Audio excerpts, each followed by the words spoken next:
दोस्तों, एक शाम एक व्यक्ति थका हारा अपने घर लौटता है अपने काम से।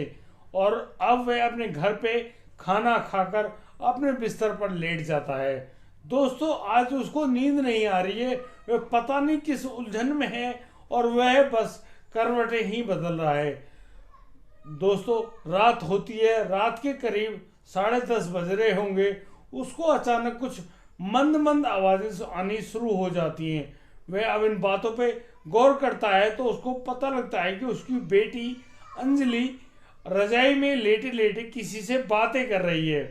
दोस्तों, उसको लेटे लेटे ही कुछ ऐसी आवाज आती है जैसे अंजलि अपने किसी प्रेमी को अपने घर बुला रही हो। इस बात पर वह व्यक्ति हो जाता है बहुत ज्यादा परेशान। वह व्यक्ति अब अपने जो परिवार के अन्य जो लोग हैं उनके पास फोन करता है, चुपके से मैसेज भेजता है और उन सभी लोगों को जगा देता है नींद से और सभी को अलर्ट कर देता है। दोस्तों, उसके बाद फिर वह परिवार इकट्ठा होता है और इकट्ठा होने के बाद वह उस लड़की और उसके बुलाए गए प्रेमी और प्रेमी का जो साथी होता है उसके साथ करते हैं इतना बुरा कांड। पूरी घटना को जानकर आप लोग हैरान रह जाएंगे। दोस्तों, आइए जानते हैं पूरी घटना में क्या क्या हुआ है। नमस्कार, आदाब, सत श्री अकाल। दोस्तों, मैं भीषण प्रकाश स्वागत करता हूं आपका हमारे YouTube चैनल किस्से क्राइम के। और दोस्तों, पूरी घटना की जानकारी के लिए आप बने रहिए हमारे साथ वीडियो में अंत तक। और दोस्तों, यदि आप पहली बार इस चैनल पर आए हैं तो आप हमें सब्सक्राइब करें और नोटिफिकेशन बेल को दबाना बिल्कुल ना भूलें। दोस्तों, आज का बेहद ही हैरान कर देने वाला मामला सामने आया है राजस्थान के बूंदी जिले से। बूंदी जिले का एक गांव होता है रैण गांव। रैण गांव में प्रताप नाम का एक व्यक्ति जब अपने काम से लौट कर आता है वह काफी थका हुआ होता है। वह अपने घर लौटता है और घर अपनी पत्नी से खाना लाने के लिए कहता है। उस समय करीब 7 बज रहे होते हैं और अब जो लड़का है यानी कि अब जो वह व्यक्ति जो प्रताप सिंह है वह अपना खाना खा लेता है। खाना खाने के बाद वह जो बिस्तर होता है उस पर लेट जाता है और वहीं उस बिस्तर पे आराम कर रहा होता है। उसको सो जाना चाहिए था लेकिन वह सो नहीं पाता है। वह अभी भी करवटें बदल रहा है। दोस्तों, ऐसा करते करते उसको करीब 10:30 बज जाते हैं। 10:30 बजे के लगभग उसको ऐसा सुनाई देता है कि उसकी जो बेटी है अंजलि वह किसी से बातें कर रही है। दोस्तों, जब प्रताप सिंह काफी ज्यादा गौर करके सुनता है तो उसको पता चलता है कि जो लड़की अंजलि है जिसकी उम्र करीब 18 साल है वह लड़की अपने बिस्तर में रजाई रजाई ओढ़कर लेटी हुई है और रजाई में से ही किसी को फोन कर रही है और उसको बोल रही है कि तुम आ जाओ, यहाँ पर सभी लोग सो गए हैं। दोस्तों, इन बातों को सुनकर जो प्रताप सिंह है वे बहुत ज़्यादा परेशान हो जाते हैं और इसी परेशानी के चलते वह अपने परिवार के लोगों को सूचना देता है। वह फ़ोन तो नहीं करता है लेकिन वह मैसेज भेजकर सभी लोगों को जगा देता है। एक दो जगह उसने फ़ोन भी किए हैं। जो लोग नहीं जाग पाए थे उनको फ़ोन करके उसने इस बात की खबर दे दी है कि आज उसके घर कोई बाहर का लड़का आने वाला है। लड़की ने फ़ोन किया है और ऐसा मैंने सुना भी है। सभी लोग चौकन्ने हो जाते हैं और फिर सभी परिवार के लोग ताक लगाकर बैठे हुए होते हैं। प्रताप सिंह भी सोने का बहाना करके रजाई ओढ़कर लेटा हुआ होता है। वह देखता है कि अब करीब 11 बजते हैं और 11 बजे एक लड़का उसके घर के गेट पर आकर खड़ा होता है। अब जो प्रताप सिंह की लड़की यानी कि जो अंजलि है वह अब चुपचाप उस दरवाजे को खोलती है और उस नरेंद्र गुजर नाम के लड़के को अपने घर के अंदर बुला लेती है। नरेंद्र के अंदर आने के बाद अंजलि अब दरवाजा अंदर से बंद कर देती है। दोस्तों, जब वह नरेंद्र अंजलि के बिस्तर पर जाकर बैठ जाता है तो जो प्रताप सिंह है वह अब गुस्से में आग बबूला होते हुए खड़ा होता है अपने बिस्तर से और कहता है कि बेटा, आज तो मैंने तुम्हें रंगे हाथों पकड़ लिया है, अब तू भागकर कहाँ जाएगा। और दोस्तों, प्रताप सिंह के सुर मचाने के बाद उसके परिवार के जो सभी सदस्य हैं जिनको प्रताप सिंह ने जगाया था नींद से वो सभी लोग अब प्रताप सिंह के घर में आ जाते हैं।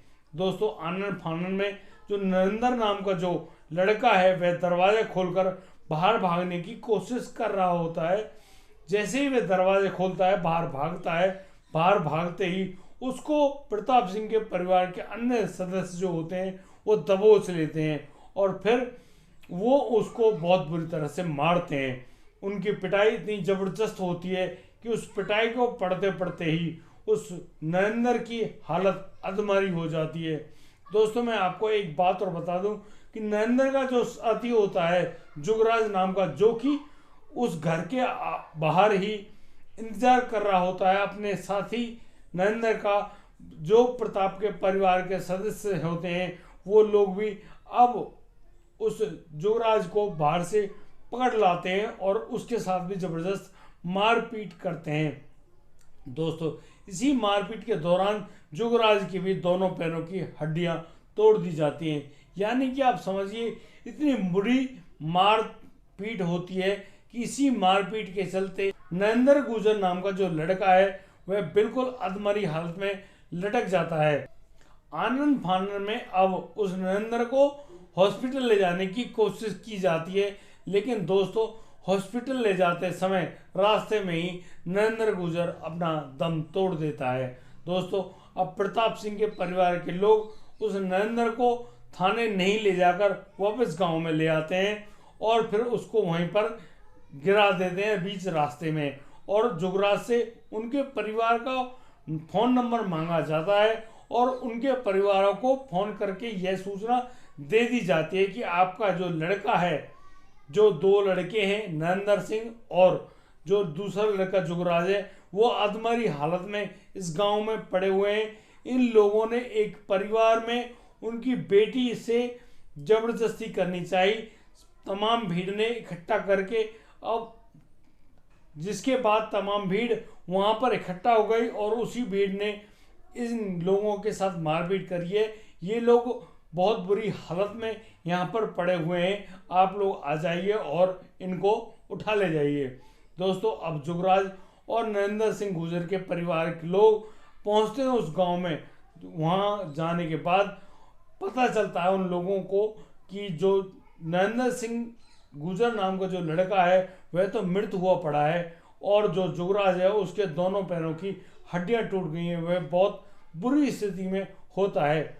यहाँ नरेंद्र के परिवार के जो लोग होते हैं वो नरेंद्र और जुगराज को वहां से उठाकर ले जाते हैं अपने घर और फिर पुलिस में जाकर एक कंप्लेंट दर्ज कराते हैं कि जो प्रताप सिंह का जो परिवार है उस पूरे परिवार ने हमारे बेटे नरेंद्र सिंह की मार मार कर हत्या कर दी और जो नरेंद्र सिंह का साथी जुगराज है उसके दोनों पैरों की हड्डियां तोड़ दी हैं।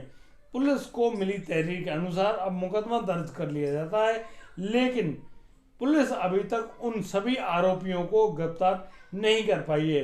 ये लोग कहीं उस अंजलि की भी हत्या ना कर दें, इस बात की आशंका जताकर पुलिस अब सभी गांव वालों से कह रहे हैं, उनके यार रिश्तेदारों के पास फोन कर रहे हैं और कह रहे हैं कि वो लोग जल्द से जल्द कानून के हवाले अपने आप को कर दें, वरना इसका अंजाम बहुत बुरा होगा। दोस्तों यहाँ आपको क्या लगता है, क्या उस नरेंद्र सिंह गुर्जर ने गलती करी थी अपने प्रेमिका के घर जाने की? क्या प्रताप सिंह ने अपनी बेटी अंजलि को ऐसे बात करते हुए सुनने के बाद जो ये कदम उठाया, क्या यह सही था? दोस्तों आप क्या सोचते हैं इस पूरी घटना के बारे में? हमें अपनी राय इस कमेंट बॉक्स में अवश्य दें। और दोस्तों यदि आपको हमारी वीडियो और दी गई जानकारी अच्छी लगी हो तो आप हमें लाइक करें, कमेंट करें, शेयर करें और हाँ सब्सक्राइब करना बिल्कुल ना भूलें। दोस्तों अब दीजिए मुझे इजाज़त, मिलता हूँ कल रात, तब तक के लिए आप बढ़िया रहें, बेहतरीन रहें, अपने परिवार का ख्याल रखते रहें। जय हिंद, जय भारत।